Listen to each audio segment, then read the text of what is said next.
नमः सिद्धिभ्यः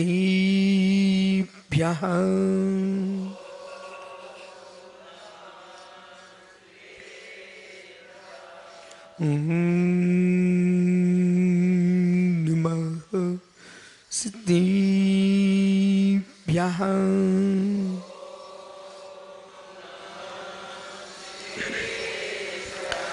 श्रीमत्पुरुगम्भीरं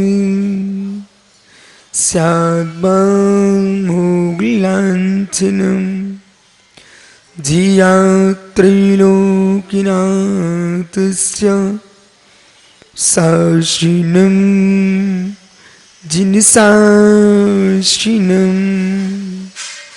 साश्रिनं जिनसाश्रिनं साश्रिनं जिनसाश्रिनं डमोरियंताडं डमो सिद्धाडं डमो हरियाणं डमो सायाडं डमो लोय सोविसाडं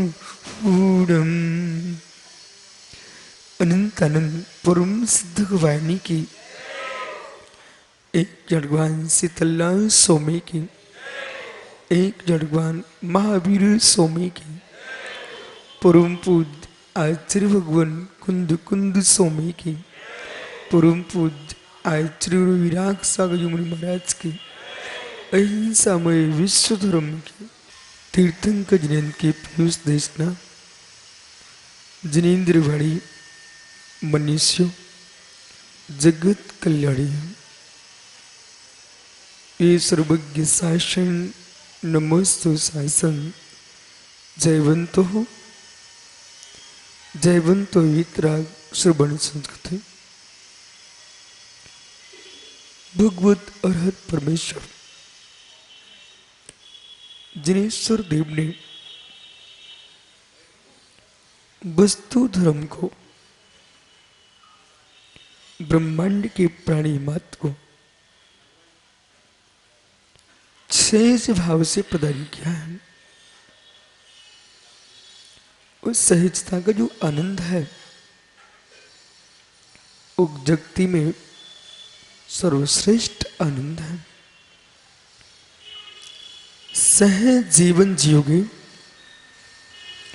तो सहज सुख प्राप्त कर पाएंगे। सहज जीवन जियोगे तो सहज सुख पाएंगे। सहज जीवन नहीं जी पाओगे तो सहज सुख नहीं प्राप्त कर सकते। ये सहज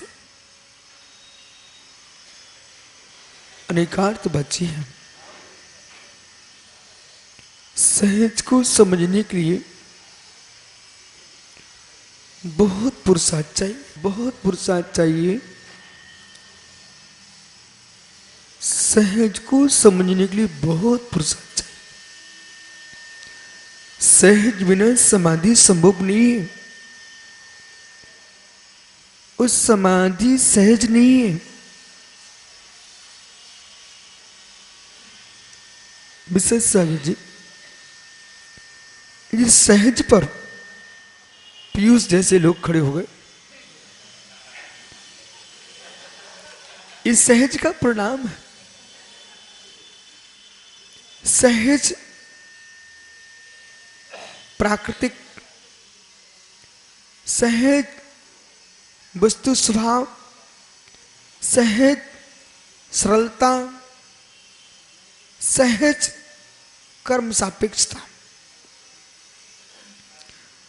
आज पीयूष संलेखना के क्षेत्र में उस स्थान पर जीव प्रवेश कर रहा है जहां सहज होने की आवश्यकता है। और सहज होने की आवश्यकता है, सबसे पहले समझना पड़ेगा जीव ने सहज को नहीं समझा इसलिए बाल बाल मरण किया।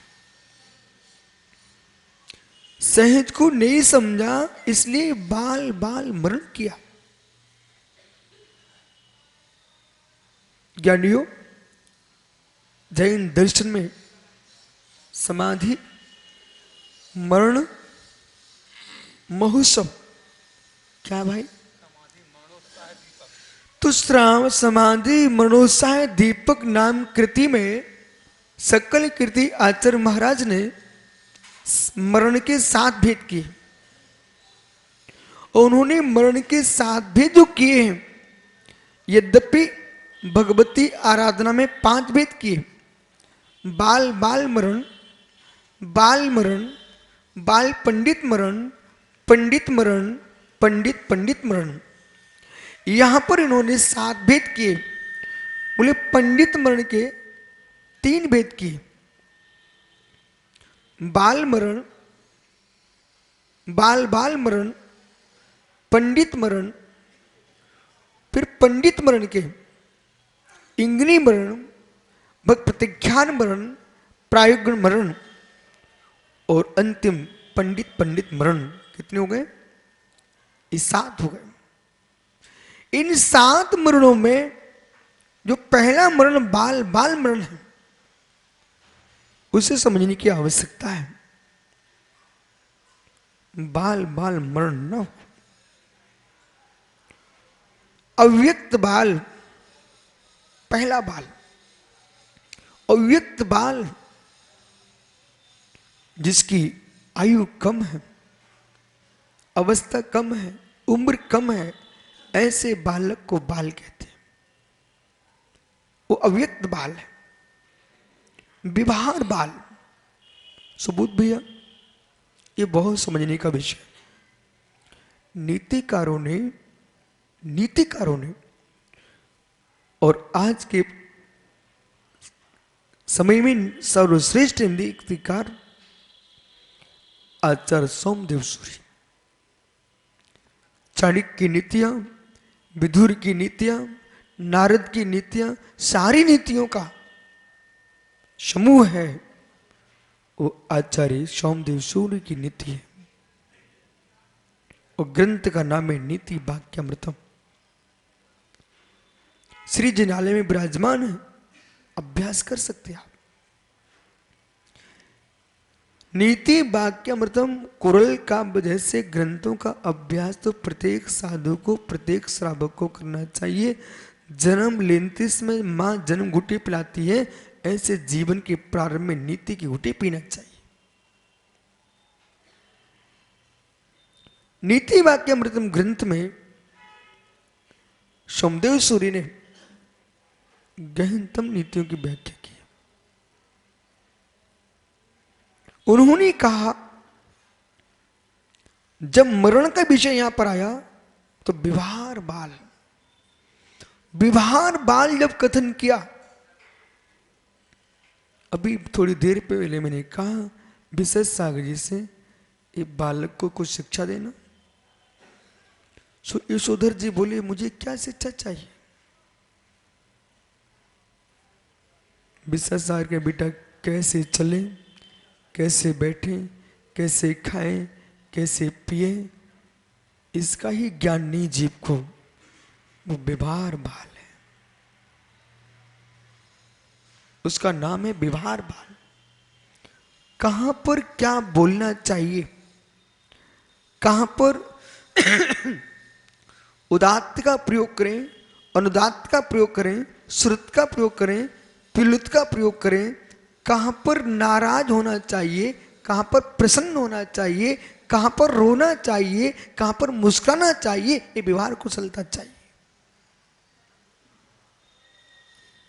किस प्रदेश में आप हो, श्री जिनालय में हो कि मित्रों के बीच में हो, गुरु के पास हो कि शिष्यों के बीच में हो, कि विद्वानों के बीच में हो कि अज्ञानियों के बीच में हो, व्यापारियों के बीच में हो कि भ्रतों के बीच में हो, कि सम्राट के बीच में हो, कि मित्र गुरु के बीच में हो, पिता के साथ हो कि मां के साथ हो कि पत्नी के साथ हो, आपको व्यवहार कुशल होना चाहिए।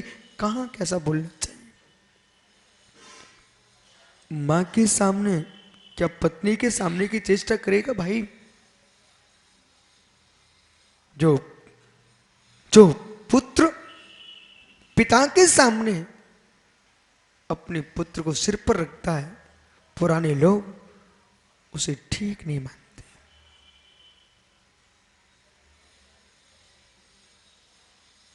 शायद हो सकता है सुबोध भैया, आपने कभी अपने पिता को याद है गोदी में रखे बैठा देखा हो?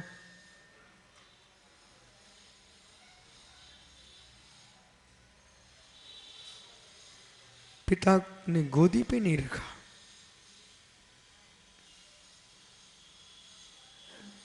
जैसे कुछ पक्षी, छोटू, कुछ पक्षी अंडे पे बैठकर सेजते, तो कुछ ऐसे भी पक्षी हैं जो देखकर की शक्ति देते हैं। सच्चा पिता गोद में खिलाए ना खिलाए, पर दूर से प्रेम की दृष्टि से ही संतान को संस्कार देता है। गोद में खिलाने से बिगड़ सकते हैं, परंतु आंखों के नीचे रहे। जब तक बेटे की आंखें, पिता की आंखें उठी हो तो बेटे की आंखें नीची हो, उस बेटे के अंदर अभी हुनर है। वो पुत्र पिता दोनों की आंखें बराबर दिखने लग जाए, बस बस अब बेटे की उन्नति समाप्त हो चुकी है। अब बेटा विकास नहीं कर पाएगा। गुरु डांटते हैं, शिष्य नीचे दिखता है। तब तक गुरु के सामने शिष्य की उन्नति अवश्य है, और शिष्य ही गुरु को समझाने की चेष्टा करने लग गया है। अब विकास पूर्ण हो चुका है, अब आगे नहीं उठ पाएगा। बे आचार्य भगवंत त्रिवल्लनाचार्य स्वामी ने कुरल काव्य में महान नीतियों की व्याख्या की है। आचार्य भगवंत सोमदेव सूर्य लिखते हैं नीति वाक्य ग्रंथ में, नीति वाक्य मृत ग्रंथ कहते हैं कि मित्र विवाह और कुशल ही सर्वज्ञ है। विवाह कुशल ही सर्वज्ञ, ये नीति शास्त्र की दृष्टि से सर्वज्ञ की बात क्या कर रहे हैं। ऐसे भैया संपूर्ण विश्व में शत्रु के घर में सम्मान पा सकते हो मित्र, विश्वास रखिए यदि तुम विवाह और कुशल हो। एक दिन ऐसा आएगा शत्रु तुम्हारे चरणों में आएगा, अपने घर लेके जाएगा यदि विवाह और कुशल हो। और पुरुष सागरी विवाह कुशल नहीं हो, आपका भाई तुमसे दूर हो जाएगा। विवाह कुशल नहीं हो, आपका भाई सग्गा तुमसे दूर हो जाएगा। और मित्र विवाह कुशल हो, ऐसी विवाह कुशलता दिखाओगे कि शत्रु को एक दिन परास्त होकर के सोचना पड़ेगा अब तो भाई उसके पास जाना ही पड़ेगा। विवाह कुशल होना चाहिए, विवाह कुशल होना चाहिए। आपको मालूम है हेमचंद जी, हेमंत भैया, आपको मालूम है अमुक व्यक्ति मुझे कभी भी नहीं बुलाएगा, पर आप ऐसा करना, अड़ोस पड़ोस के सारे लोगों को बुलाना, सबको इकट्ठा कर लेना, सबका संग्रह करोगे, और जो तुम्हारे यहां नहीं आना चाहता उसको निमंत्रण बराबर देते रहना। ऐसा मत कहने कि वो आता नहीं क्यों बुलाऊं। नहीं आना उनका विषय है, बुलाना तो हमारा विषय है। प्रतिदिन आप पड़गान करते हो, पड़गान करना हमारा धर्म है, पड़ग जाना महाराज का धर्म है। मेरी विधि पड़गान करना है, उनकी विधि विधि लेके निकलना है। जहां मिल जाए पहुंच जाएंगे, लेकिन हम अपनी विधि नहीं छोड़ेंगे। ऐसे ही जो व्यक्ति कभी आपको बुलाना नहीं चाहे और मित्र आप यहां आना नहीं चाहे, ऐसे व्यक्ति को भी हर श्रेष्ठ काम में, जब जब तुम्हारे घर में अच्छा काम हो, उसको निमंत्रण जरूर देना। विश्वास मानिए, उस जीव की कसायों को तुम बंद कर रहे हो। जब तुम्हारा काट पहुंचेगा, उसको एक बार सोचना पड़ता है कि मैं कैसा आदमी हूं। सामने वाला हर समय, और यदि कभी कहीं बढ़ भी जाए तब भी भेजना। बोले क्यों? हर अग्नि जो है ना अपनी सीमा में बढ़ती है, इसके बाद वो शांत होगी। आमंत्रण देते रहना, उसको याद आते रहना चाहिए, आमंत्रण देते रहना, उसको याद आते रहना चाहिए। कभी ना कभी तो सोचेगा, यूं सोचेगा मैं कितना पापी हूं, मैं गुस्सा ही करता रहा, पर सामने वाले ने अभी अभी अभी अभी विशेष सागर ने कहानी सुनाई थी कि पत्नी को ठंडा होना पड़ा कि नहीं होना पड़ा। अभी अभी कहानी सुनाई थी, ठंडा होना पड़ा कि नहीं होना पड़ा। अरे कोई अत्यंत क्रूर हो, भाई कोई हो सकते हैं, लेकिन अधिकांश जीव सरल ही होते हैं। अधिकांश भैया जीव सरल होते हैं। क्रूर लोगों की संख्या कम है, सरल लोगों की संख्या बहुत अधिक है। पर लगता आपको ऐसा कि क्रूर की संख्या अधिक है, सरल लोगों की संख्या कम है। ज्ञानी ज्ञानी जितने क्रूर हैं वे सरल ही हैं। जितने क्रूर हैं, सुबोध भैया, गुण विषय है। मैं क्या बोल रहा हूं, जितने क्रूर हैं वे सरल ही हैं। बोले क्यों? कितने सरल, कितने पागल लोग हैं भी, इन्हें ये मालूम नहीं है कि क्रूरता से कर्म का बंध होता है। इन्हें ये मालूम नहीं है कि दुर्गति होती है। उन्हें ये मालूम नहीं है लोक में हंसी होती है। कितने पागल सरल लोग हैं, सीधे साधे, कि इन्हें अपने स्व का प्रशंसा का भी बोध नहीं है। वे क्रूर नहीं है, सरल हैं। समझदार भी लोग हैं जो मौके पर बदल करके गुस्सा को शांत कर लेते हैं। ये चतुर लोग हैं। जो कसाय को पी लेते हैं, चतुर लोग हैं। ना समझ भी लोग हैं जो कसाय कर रहे हैं। इसलिए विभार कुशलता क्या हो रही है? समाधि के प्रकरण में विभार की व्याख्या कर रहे हैं मित्र। विभार बाल, उच्च से उच्च कार्य को बिगाड़ देता विभार बाल। जब आपके सामने संजू भाई, आपको मालूम है मुझे कभी नहीं बुलाने का, आप निमंत्रण देना बंद मत करना। निमंत्रण देते रहना, देते रहना। एक दिन ऐसा आएगा उसको सोचना पड़ जाएगा, सोचना पड़ जाएगा।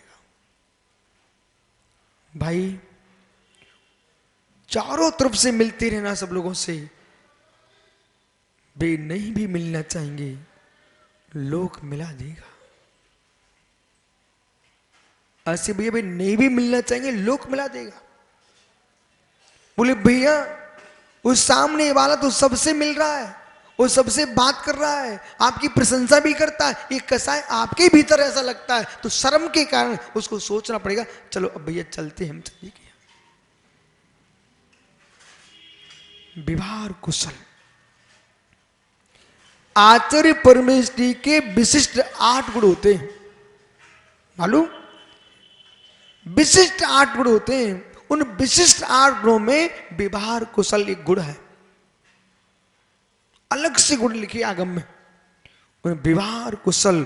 विवाह कुशल नहीं होगा। सुबोध भैया कितने बेटे हैं आपके? एक मात्र है, बिटिया नहीं है?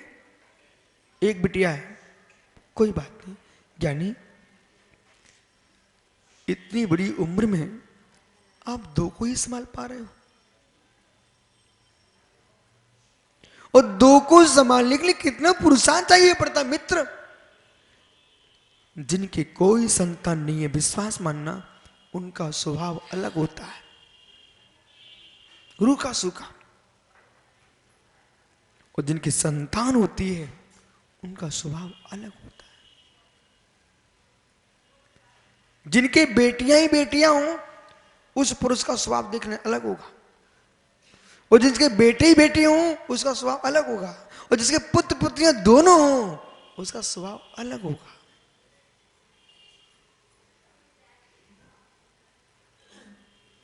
विवाह कुशल धन्य आचार्य परमेष्ठी को,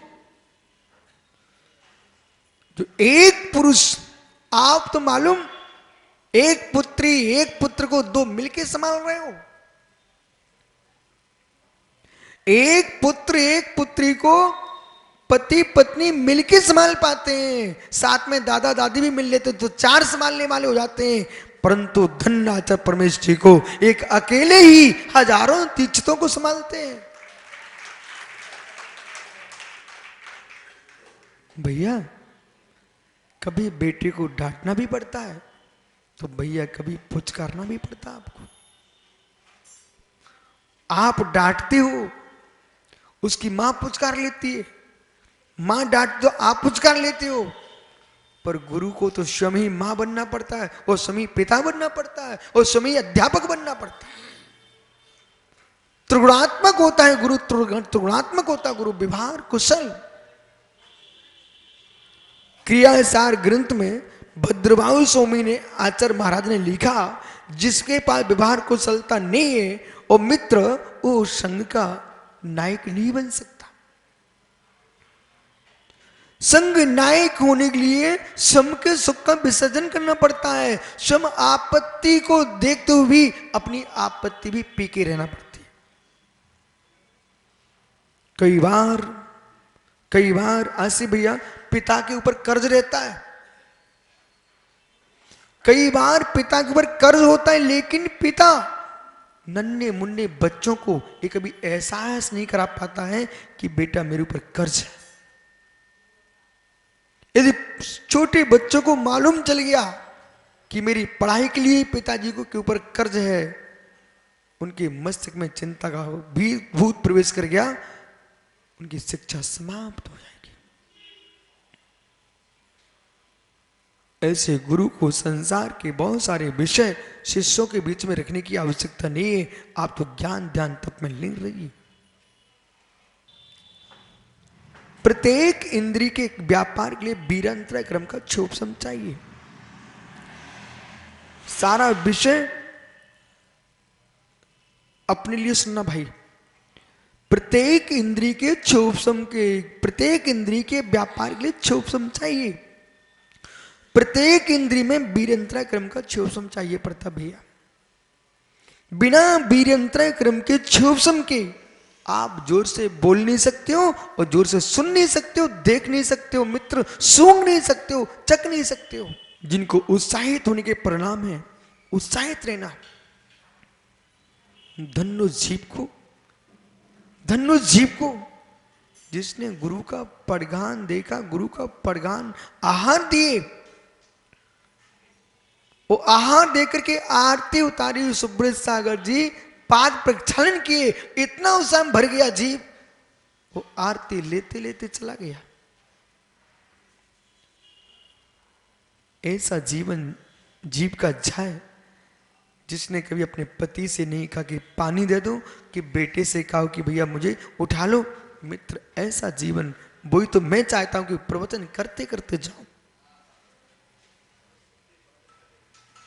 और बोला तू सोच ले, सुनते सुनते चले जाए, दोनों की समाधि होगी।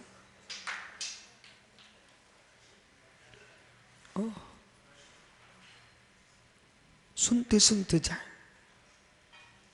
समझ गए ना आप? कैसा जीव का नियोग था, कैसा जीव का नियोग। हाँ, कल की तो घटना है। अध्यक्ष जी के यहां आहार दिए, और ऐसे भैया आप भी तो वहीं पर थे मित्र, आरती उतारी, 5 प्रक्षालन किए और इसके बाद जीव चला गया।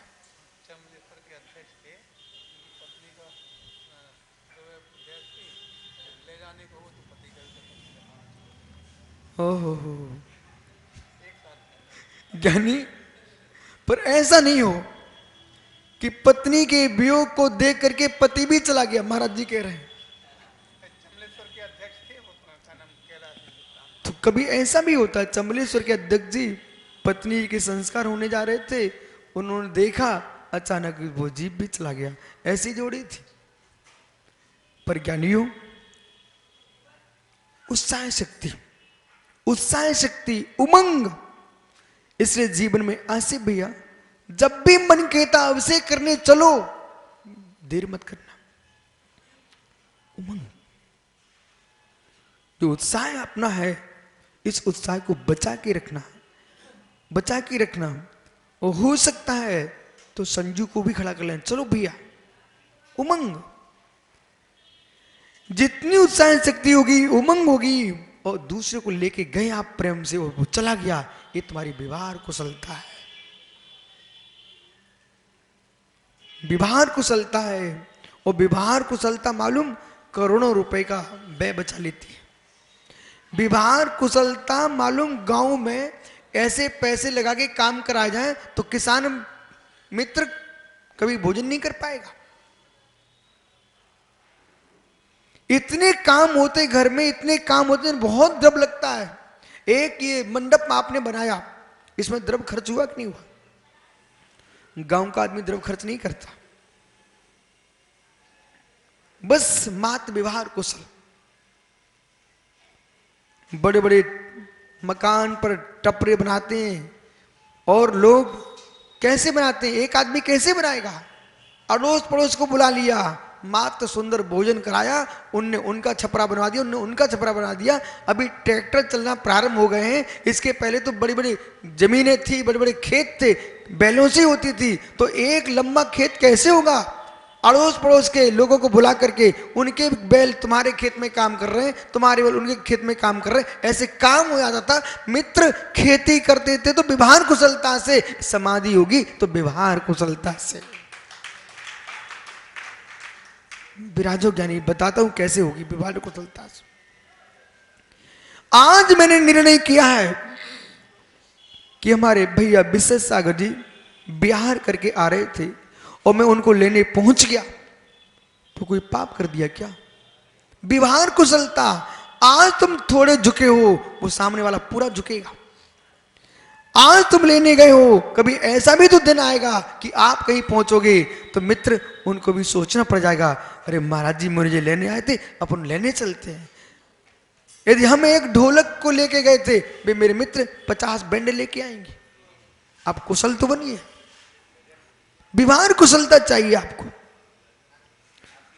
और मित्र खिंचे रहे खिंचे रहे खिंचे रहे तो क्या मिलेगा?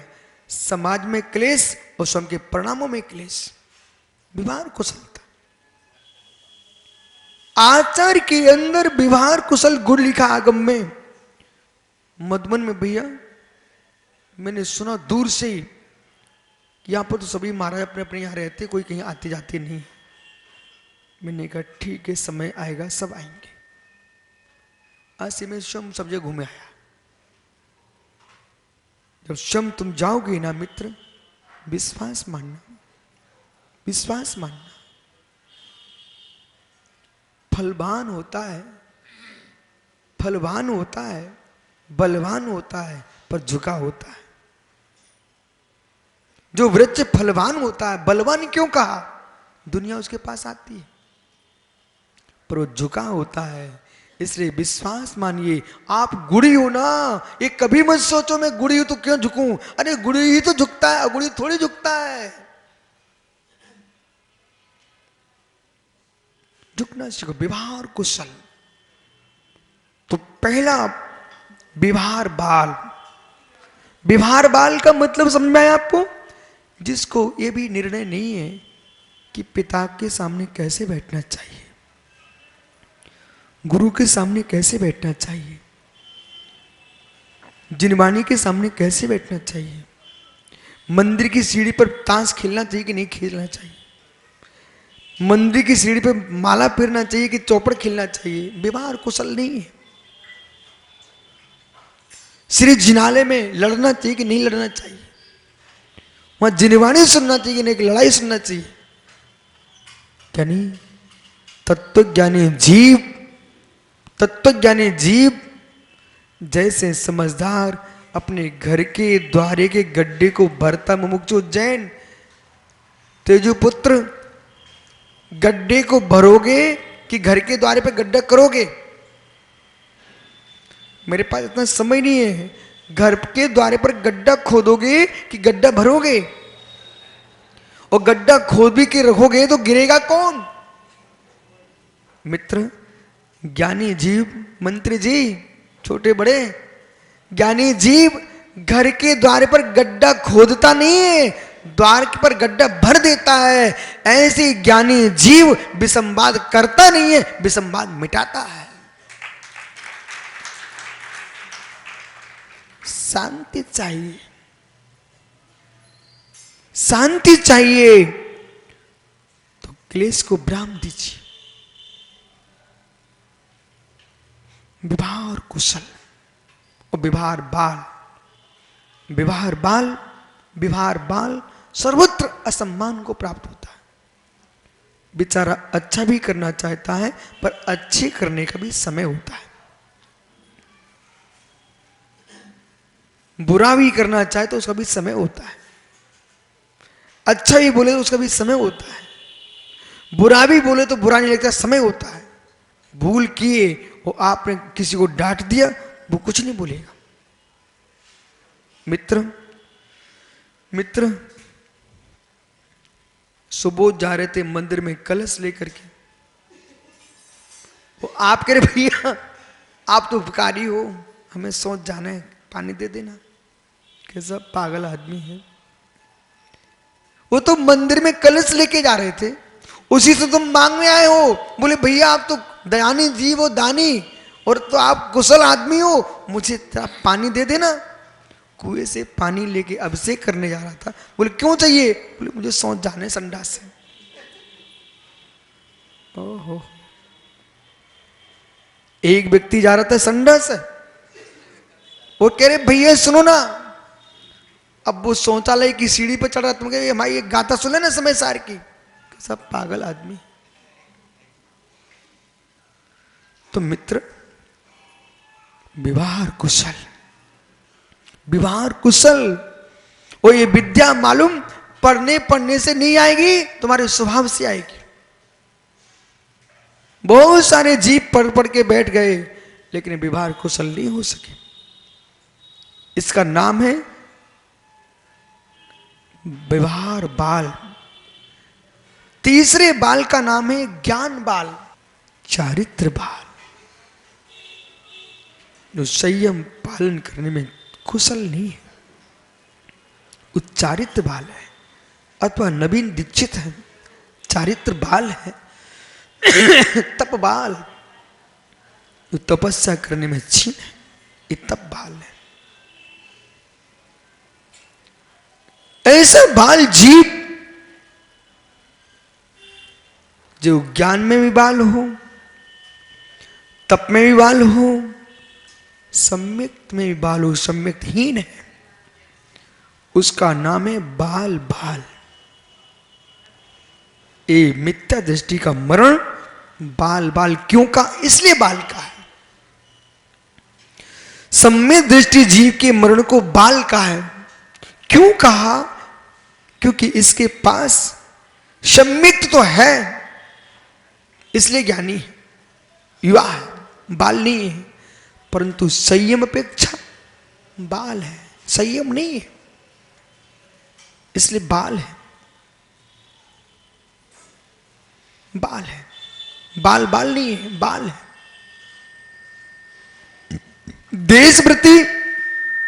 देशवृत्ति इसको बाल पंडित का है। एक देश संयम का पालन करता है, एक देश चारित्र का पालन करता है, इसलिए पंडित है। पर महाव्रत शून्य है, इसलिए बाल है। ये बाल पंडित है। मुनिराज का मरण जो है वो क्या है? पंडित मरण। इनके पास दर्शन ज्ञान चारित्र, सम्यक दर्शन ज्ञान चारित्र मोक्ष मार्ग, ये सूत्र गूंजा है, इसलिए पंडित है। पर पंडित पंडित क्यों नहीं है? चाहे ज्ञान नहीं है, केवल ज्ञान नहीं है, इसलिए पंडित पंडित नहीं है। परम यथाख्यान प्रकट नहीं किया है, इसलिए पंडित पंडित नहीं है, पंडित है। ये जो पंडित मरण है उसके 3 भेद हैं। भक्त प्रत्याख्यान, इंद्रिय मरण और प्रायोगन मरण। मित्र एक एक समझ जाना, क्योंकि अपन लोगों को मर के नहीं जाना, समाधि मरण करना। और सहज नियोग से अपन को समाधि का भाव समझ में आ रहा है। सबसे कठिन है प्रायोगिक मरण। जो प्रायोगिक मरण होता है, इस मरण में वे मुनिराज अपने शरीर की सेवा न स्वयं करते हैं न किसी से करवाते हैं। ये उत्कृष्ट मरण है। चाहे कांटा चुभ रहा हो, चाहे कंकड़ चुभ रहा हो, चाहे शरीर टूट रहा हो, चाहे पैर दर्द करे, चाहे सिर दर्द करे, कुछ नहीं। सेवा करना भी नहीं और सेवा करवाना भी नहीं। इसका नाम प्रायोगम गमन मरण है। इंगनी मरण जो दूसरा भेद है, इस मरण में मुनिराज दूसरे से सेवा तो बिल्कुल भी नहीं कराते, अपने शरीर की सेवा स्वयं करते हैं, किसी के आलम्बन नहीं लेते। ये इंगनी मरण है। इस मरण का साधक स्वाधीन होता है सेवा के लिए। पर प्रथम मरण में परम स्वाधीन था जी। जिसको मित्र उत्कृष्ट संयम से युक्त है, उत्कृष्ट संयमी है, जिन कल्पी साधु है, जिसको मित्र किंचित खेद खिन्नत भाव नहीं है और देह से ममत्व का पूर्ण विसर्जन कर दिया है। कारो सर्ग, आपने शब्द सुना होगा, कारो सर्ग। और जैसे ही कहा कि भैया सबोध कारो सर्ग कीजिए, आप नमोकार मन पढ़ना प्रारंभ कर देते। ज्ञानी ठीक है, 9 बार नमोकार मन पढ़ना कारुसर्ग, लेकिन ज्ञानी कारुसर्ग पूरक नमोकार पढ़ना चाहिए। कारुसर्ग पूरक नमोकार पढ़ना चाहिए। इधर नमोकार चल रहा पीयूष, भोला क्या कर रहा है? उधर नमोकार चल रहा पीयूष, निखिल क्या कर रहा है? एक कारुसर्ग नहीं है। ओ चींटी काट गई, ओ मच्छर काट गया, कारुसर्ग नहीं है। धन्य योगी जिनके शरीर पर कीले ठोक दिए। अपने जीवन में क्या कष्ट। सुकुमार सुकौशल महाराज को देखो, 3 दिन की साधना में सर्वासिद्धि पहुंच गए। 3 दिन की साधना। भैया भैया ज्यादा कुछ ना कर सको, इतना कर देना मेरे साथ, ऐसा बोलना अपने घर जाके। मनोज इतना बोल देना बेटे से, बेटा तू कुछ नहीं कर सकता, इतना कर देना। जब जीने की संभावना न दिखे, मेरे राग में नकेल मत डलवा देना। मेरे राग में अंग भंग छेद करके मत कर देना। बेटा शांति से, इतना जीवन तुझे मैंने दिया है, अब जाने के लिए तुम मेरे साथ इतना कर लेना, किसी गुरु के चरणों में मुझे समाधि मरण करवा देना। कह देना त्रिलोकचंद जी, अपने बेटे ज्ञानी से कह देना, लोक व्यवहार मत देखना, मेरा कल्याण देखना। लोक व्यवहार में तुम हॉस्पिटल लेके दौड़ोगे और डॉक्टर तो मित्र है, आपको मालूम है, नहीं भी रहे होंगे तब भी मशीन लगा देगा और श्वास चलते दिखाते रहेगा और तुम्हारे बेटे को लूटता रहेगा। पुत्रों से कह देना, बेटा न तुम लुटना पैसे से, न मुझे लुटने देना मेरे संयम से। मेरी अंतिम सांस निकले, मैंने इतना जी लिया है, अब जीने का राग नहीं है और मृत्यु से द्वेष नहीं है। इसलिए मंदिर के द्वारे पर निवास कर रहा हूं, मेरा पुण्य है। बेटा कुछ ना हो सके तो मंदिर की देहरी पर मुझे लिटा देना।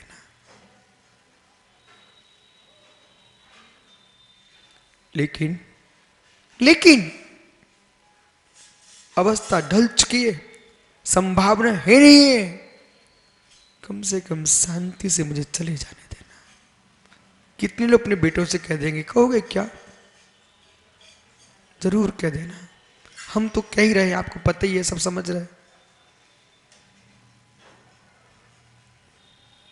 इतना बोल के रखना माता जी, विशेष सागर जी, सब शिष्यों से बोल के रखना। मैंने जीने के लिए दीक्षा नहीं ली है, मरने के लिए दीक्षा नहीं ली है, समाधि में लीन होने के लिए दीक्षा ली है। कभी कभी बहुत सारे लोग औषधि की जबरदस्ती करते हैं, जबकि औषधि भी जहर बन जाती है जब आयु क्रम क्षीण हो जाता है। ये औषधियां ये तभी काम में आती है, पुण्य साथ देता है, और पुण्य साथ नहीं देगा तो औषधि भी जहर बन जाती है।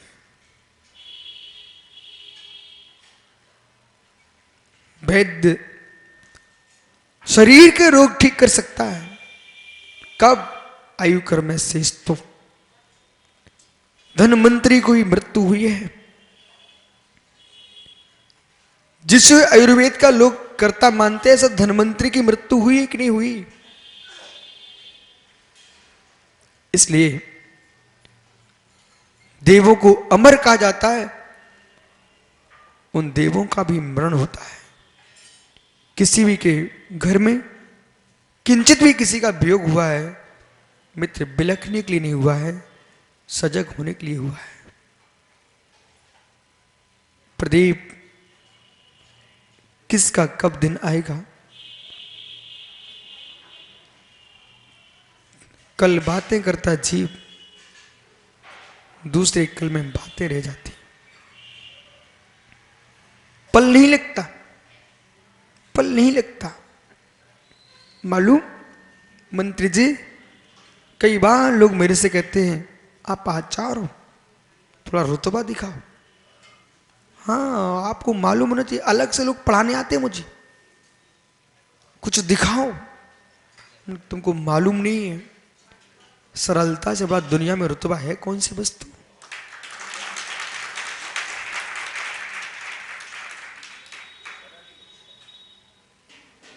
सिंह भले रुतबा दिखाता हो, पर कौन सा जीव चाहता है उसके पास खड़ा होना? सिंह अपना रुतबा दिखाता है मित्र, पर कौन सा जीव उससे प्रेम के से खड़ा होना चाहता है सामने? है ज्ञानी, संयम के साथ जीना, रुतबे के साथ नहीं, समता के साथ जीना। क्या रुतबा दिखाएंगे छोटू? बड़ों बड़ों के रुतबे हमने देखे हैं, उतरते भी देखे।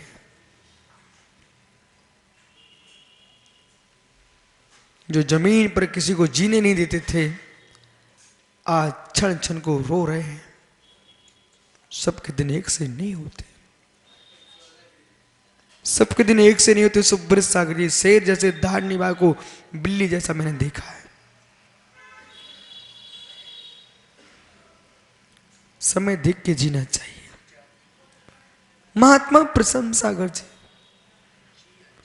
बालक सबके दिन एक से नहीं होते, इसलिए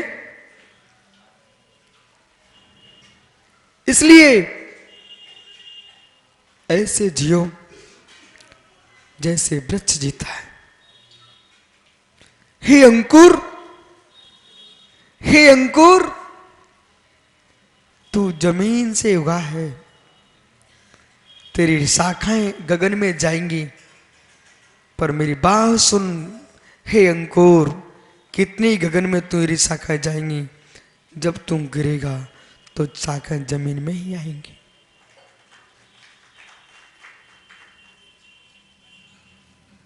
अब से एक सत्य नहीं है क्या? सत्य है। रबी शाखाएं जमीन में ही आएंगी, और जमीन में ही नहीं छोटू, जो वृक्ष सूख के गिर चुका है, अब जमीन ना देखे चूल्हा देखे। जो वृक्ष जमीन पर गिर चुका है वो जमीन ना देखे भट्टी देखे। मित्र, लोग लकड़ी जला देंगे, लकड़ी जला देंगे। ओह प्रसन्न सागरी, आप कितने भोले जीव हो। आप भूल गए क्या सम्मेशकर में विश्वेश सागर की समाधि हुई थी? वो कमेटी ने पूरी की जितनी पुरानी लकड़ियां रखी थी, सिंहासन और ये तुम्हारे जितने चौकटे मोकटे सब संस्कार में रख दी थी। मित्र, हर दिन सबके दिन एक से नहीं होते, जो है सो है। मालूम, जितने दरवाजे रखे थे सब उन्होंने संस्कार में रख दिए। जो दरवाजे कभी मंदिर की शोभा बढ़ाते थे, आज भी अर्थी पर रख दिए। ओहो हो, तुम कहां मित्र पुरानी नई की बात कर रहे हैं? इतना ही पुराना हो चुका, तुम ज्ञान लेके नहीं लेके आ रहे हो। इसलिए विश्वेश सागर जी, इसलिए तो पूर्ण सागर वो शमशान भाई बोलता रहता है कि मैं अपनी व्यवस्था करके रख दूंगा। ज्ञानी बोले व्यवस्था करके रख दूंगा। मित्र, शरीर जलाने की व्यवस्था पुरुषार कर सको मत करना, उसकी चिंता मत करना, पर शरीर में जो है उसको व्यवस्थित रखना। तो मेरे मित्र, तुम जलने के लिए व्यवस्था क्यों बनाते हो? ऐसा संयम पालन करो कि जलना ही ना पड़े, कपूर की भांति उड़ जाए। तुम चिंता में डूब रहे हो। समझ सागर तो भाई वहां बोल रहा था प्रसन्न विश्वेश सागर के सामने, मैंने अपन कपूर भी रख दूंगा। बोले देख लो क्या क्या लगता है। बोले माता जी की सल्लेख नाम है, बोले चंदन भी रख दूंगा, सब सामग्री रख दूंगा। पर मैं सोच रहा था बेचारा क्या सोच रहा, गरीब आदमी है जो ये सोच रहा है बेचारा, ये सोच रहा है मैं ये रख दूंगा मैं रख दूंगा। मैं तो ये सोचता हूं कुछ भी ना रखना पड़े, किसी को जलाने भी ना पड़े, कपूर की भांति उड़ जाओ। इसलिए ज्ञानी, इसलिए ज्ञानी, इसलिए ज्ञानी सरलता लाओ, सरलता लाओ, सरलता में समाधि है।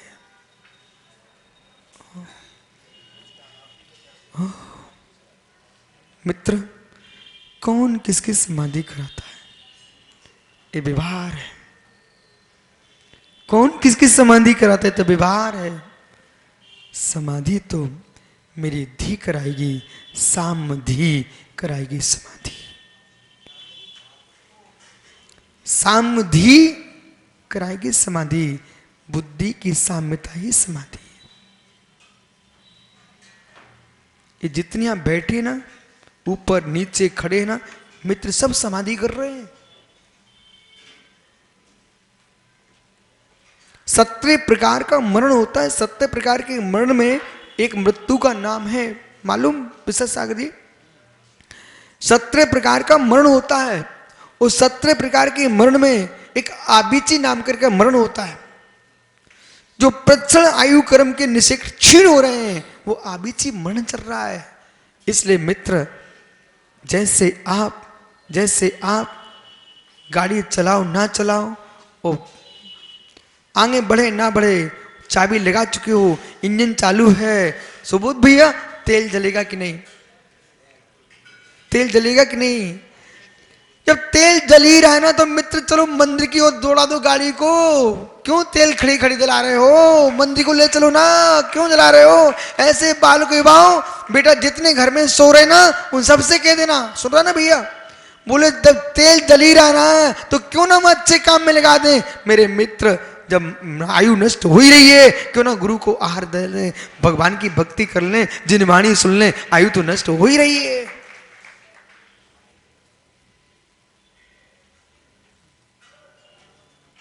यही पुण्य है बेटा आपका। हर्ष सुन रहा ना, वो कहा गया प्रतीक तुम्हारा, क्या नहीं अपने मित्रों से कह देना, मित्रों से कह देना, जब वे कहें शाम को चलो भैया वृत्ति के लिए, जब वे कहें चलो आहारचर्या के लिए, बेटा तुम उनके गले लग जाना। बोले हे मित्र, मैं कितना पुण्यात्मा जीव हूं, आप जैसा मित्र मिला। तो ये तो नहीं कह रहा चलो सिनेमा घर चले, ये तो नहीं कह रहा है मित्र कि अब बंद होने वाला है चलो आज देख के आए। बेटा ये कहना ज्ञानी तुम मुझे मंदिर लेके जा रहे हो, मंदिर लेके जा रहे हो, जब तुम मुड़राज बनो और मैं राग में लिपटूं तब जरूर कहने आना अब चलो भगवान बनने चलते, भगवान बनने चलते। मैं इन सबको मालूम क्यों बिठाए हैं, मैं यही तो इन सबसे कह रहा हूं चलो अब उन सब भगवान बनने चलते। ये तो लोग विशेष सागर जी मात्र भगवान का अभिषेक करने चलते हैं, अपन लोग तो भगवान बनने चल रहे हैं। इसलिए यही चिंतन था। मालूम बालक सुन बेटा, आज अपने सामने ये आचार्य महाराज बैठे ना, इनकी कथा सुना। कथा ऐसी है, कभी ये भी इनको भी याद आ जाएगी। मित्र ये धोती दुपट्टा पहने खड़े लोगों को देखो ना जरा भैया, रौनक देख अपने आप को, इन्हें देखो। ऐसे ही सचरपुर के नेमिना जिनालय में कार्तिक प्रेक्षा ग्रंथ की वाचना चलती थी। समाज इनको देख के फुर्सत हो गई थी, हर व्यक्ति खुश रहता था। बोले क्यों, वहां रमेश होंगे, कमंडल भर गए होंगे। हाँ, जैसे ही वाचना पूरी हुई, शायद एक दो कोई आदमी को बुलाया हो, वो आया नहीं, इनने कह दिया कोई जरूरत नहीं है, हम तो हैं। एक दिगंबर मुनिराजों के कमंडल में प्राशुक जल, शुद्धि का आहार की शुद्धि का जल भर के पूरे कमंडल तैयार, और गुरुजी खुश हो जाते, हाँ भर गए कमंडल, रमेश हो गए। तो मालूम कमंडल भर गए, बस कमंडल भरते भरते भरते भरते वो जीव को ऐसा बैराग हुआ, मेरे मित्र लपेट के चपेट के नहीं आए, ये ठेठ के आए।